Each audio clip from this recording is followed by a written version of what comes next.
Ayan, hello guys, ayan. Nagluluto ako ng chow pan, tawag sa Chinese.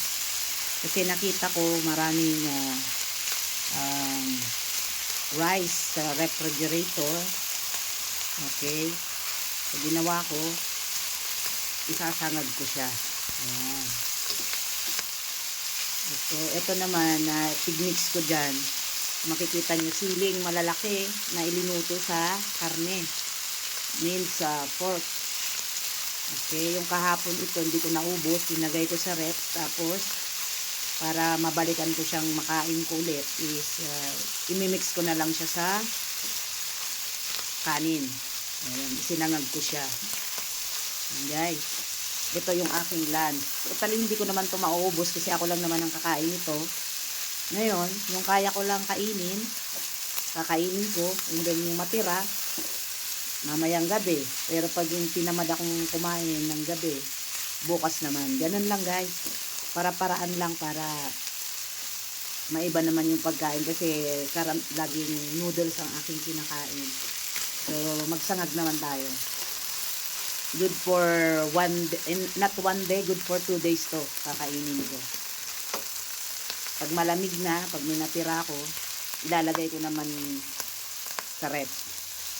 Tapos bukas, pag gusto ko nang kainin, iinitin ko na lang sa microwave. Ganun lang guys. Ayan. Sarap, diba? Ayan. Maanghang. Super kasi malalaking sili yan. Ayan. Alam nyo naman ako, mahilig sa sili. Ayan guys. So, halo-haluin natin kasi pag hindi hinalo, magdidikit-dikit siya.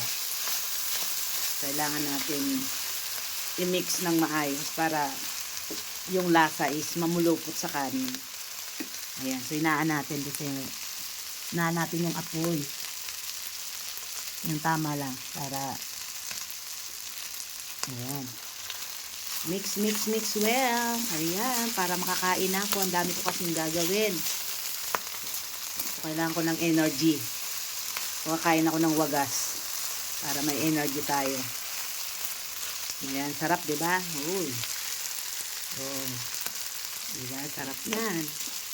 Kaya lang parang naparami ko yata yung mantika Ayaw pa naman ng mga Chinese na maraming oil. Pero dahil ako naman ang kakain ito, okay lang. Pero pag sa kanila, isi-serve mo, nako, masisita. So, hindi naman ako lang ang kakain, kaya ox na ox lang yan. So, ayan guys, gusto ko lang talaga painitin masyado. Kasi yung kanin, how many days na yan nasa ref. So, kailangan natin initin ng sobrang init para hindi tayo sakitan ng tiyan. So, ayan lang guys. Sige na. Okay na to. Luto na. And, time to eat now. Okay, yun lang guys. So, bye-bye na. And then, kakain na po ako. Ayan. Thanks for watching guys. Bye-bye. Sinangag sa tanghali. Bali hapon na nga pala. Thank you. Bye-bye.